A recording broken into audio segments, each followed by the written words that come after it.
All right, let's jump right in. Today, we're cracking open a case file on what I think is one of the most fascinating locations in the entire story of human origins, a place called Swartkrans. So get ready, because we are about to become paleo detectives.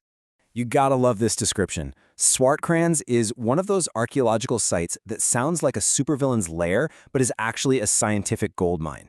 I mean, how perfect is that? It totally sounds like the secret headquarters for some Bond villain, right? But in reality, it's an absolute treasure trove of clues about our earliest ancestors. This is where the real mystery begins. Okay, so first things first, we gotta get our bearings. Let's figure out exactly what and where this cave of secrets really is. So, Swartkrans is this amazing cave system down in South Africa, in a place that's literally called the Cradle of Humankind. I mean, the name says it all, right? It's a UNESCO World Heritage Site. And it's got some really famous neighbors you probably heard of, like Sterkfontein and Kromdraai.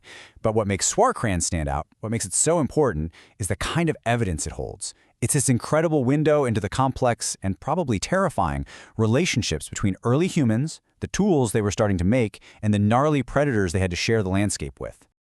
All right, every good detective knows the first rule. You have to understand the crime scene. And at Swartkrans, this is absolutely key, because the scene isn't just one moment in time. It's laid out in layers. And the main tool we use for this is a little something called stratigraphy. Now, don't let the fancy word throw you. Just think of the cave floor as a stack of pages in a book. Each layer, what scientists call a member, tells a story from a totally different period. The oldest story is at the bottom, the newest is at the top. Simple, right? But if you don't read those pages in order, well, the whole story just falls apart. It makes absolutely no sense. That's why knowing exactly which layer you're digging in is so important. And this quote just nails the risk of getting it wrong. It's the cave version of mixing up your school notes from biology, history, and math, then wondering why mitochondria are invading the Roman Empire. I mean, seriously, that's exactly what happens if you just lump all the fossils and tools from Swartkrans together. You end up with this completely jumbled, nonsensical mess. You have to respect the layers. Okay, and check this out, because this is where the story really starts to get good.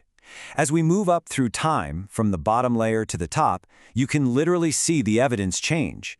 So way down in Member 1, the oldest stuff, we find our main hominin suspects, Paranthropus and some early Homo.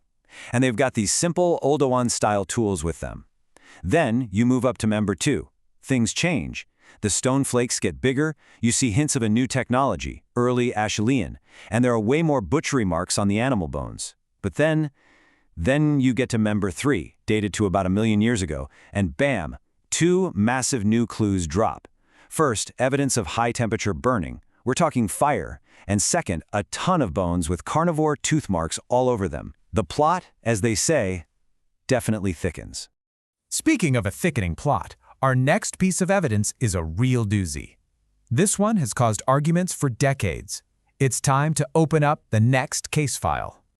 You know, every great mystery has that one piece of evidence, that one character, that everything revolves around. And in the Swartkrans case, it is a partial skull known only by its catalog number, SK847. Trust me, this single fossil is the reason for so many heated arguments at scientific conferences. And the big question seems so simple, but the answer is anything but. Who was SK847? What species does this individual belong to? We're pretty sure it's an early member of our own genus Homo, but which one? That's the million-dollar question. This is exactly why SK874 is what you might call a productive headache for scientists. First off, it's just a fragment. Key clues are just missing. Second, it belongs to that really messy early Homo group, where the lines between species like Homo habilis and Homo erectus are already super fuzzy. For all we know, it could even be some unique South African variant we've never seen anywhere else. And just to make things even more fun, it was found in a cave jam-packed with another hominin, Paranthropus, which makes trying to ID any single bone a real challenge. Honestly, this quote just sums up the whole situation perfectly. We solved the mystery, and the answer is a better mystery. And that's so true, right? Sometimes in science, the best outcome isn't a neat, tidy answer. It's a much more interesting, much more refined question. SK847 forces researchers to really dig in and ask these deeper questions about variation, about evolution, and what it even means to be an early Homo. Okay, let's recap. We've got our layered crime scene, we've got our mystery fossil, SK847. Now it's time to get into the forensics. The big question is, how did all these bones, we're talking animal bones and hominin bones, how do they all end up in this cave? And this is where a field called taphonomy comes in. Taphonomy is basically the forensic science of paleoanthropology. It's the study of everything that happens to an organism after it dies. It lets us ask those critical questions. Who brought these bones here?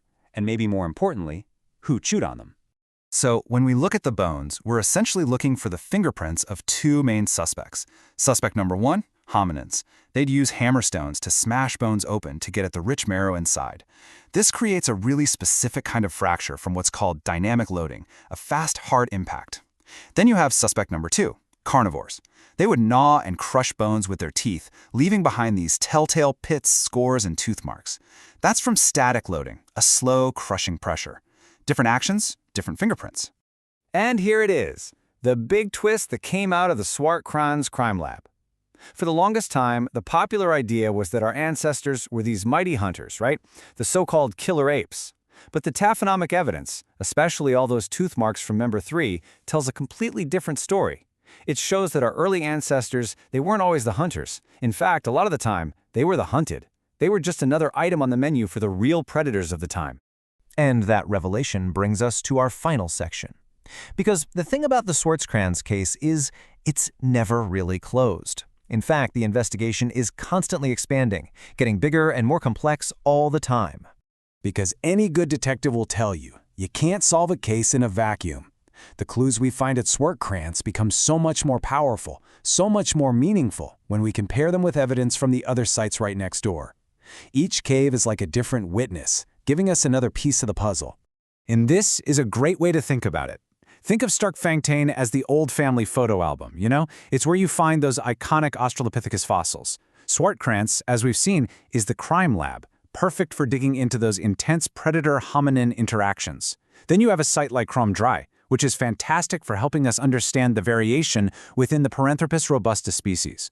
And finally, a newer site like Drimelin gives us these beautifully dated fossils that let us test all these new hypotheses. They're not separate stories, they're all in conversation with each other.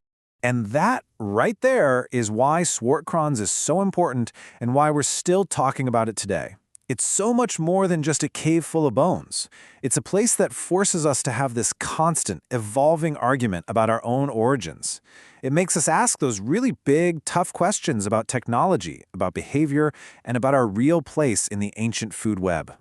So for now, we're going to close this particular case file. But the investigation, it is far from over. And that's what makes this field so incredibly exciting. Even a classic, famous site like Swartkrans is never really settled. The story can always change. And it just leaves you wondering, doesn't it?